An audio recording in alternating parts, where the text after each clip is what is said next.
5 seconds to go.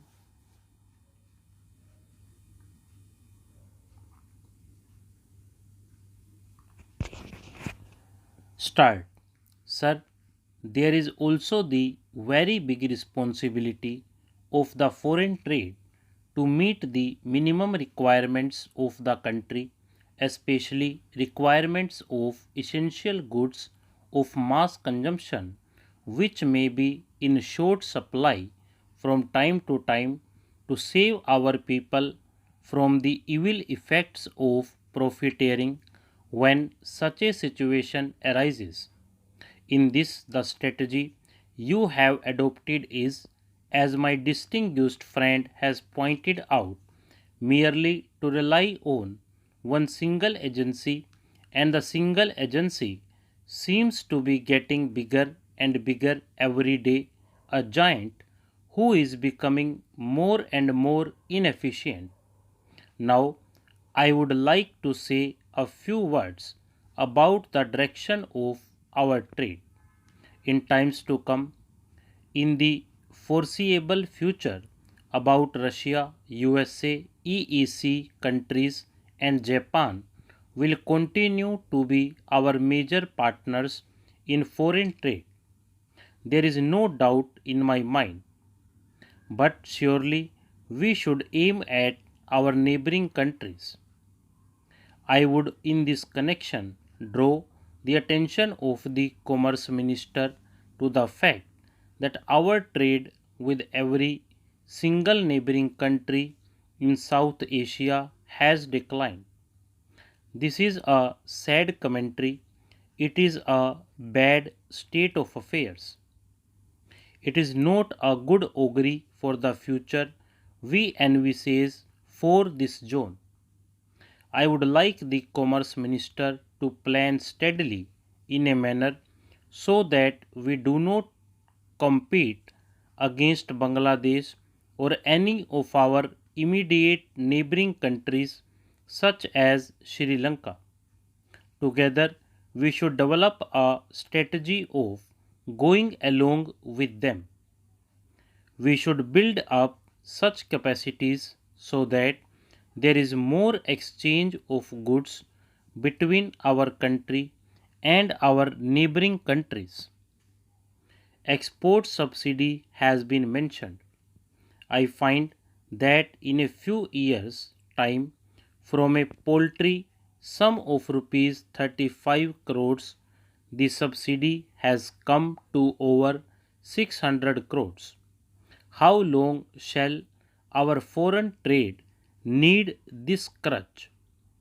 This is a question which has to be put seriously and answered seriously.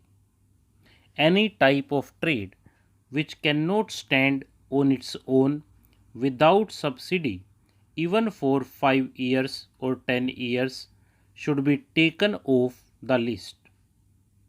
It should not be in our export list at all. It should be discarded. There are fresh pastures which we can explore. The export quota, I hope the minister knows, is transferable, and it is being transferred from one party to the other. We have had the export zones of Kandla and Santa Cruz. After 30 years, their total export turnover is of the order of rupees 150 to rupees 200 crores. I think this is a disgrace. I think this whole experiment needs to be reviewed. The minister announced a special relief for 100% export oriented industries as a new year gift at the end of this year. I think it was a gift only for the monopolies and for the multinationals. I think its impact on our indigenous trade should be looked into. Mr. Vice Chairman, sir, I would like to mention something about our joint ventures. I know that the joint ventures have been part and parcel of our policy of export promotion and also of economic cooperation with the other developing countries. But I find that after so many years, these 115 units that are in operation have made a total investment of just rupees 35 crores only, and this is an insignificant sum if you take each individual country and relate it to the total industrial investment in that country. Our resources are limited, and I think we should concentrate on areas which are of immediate interest to us, and it is in these areas that we should really build up our joint venture capacity. As for the international environment, we know what the Honorable Minister has confessed in the House, and I would like to quote his words. He had said that the new international economic order and the North South dialogue have failed. I think the new international economic order was perhaps a stillborn child. It was a device by some vested interests who were trying to arrange a certain recycling of resources, and once that recycling of petrodollars was achieved, then there was nothing left to talk about, and the people have been taken for a ride. The UN has failed to evolve a strategy for development in this decade.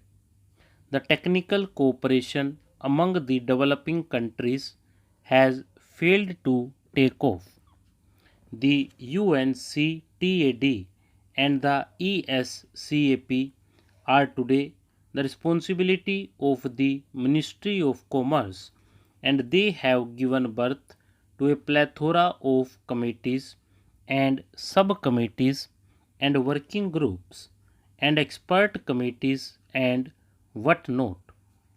I wonder what contribution that have made to the promotion of our trade.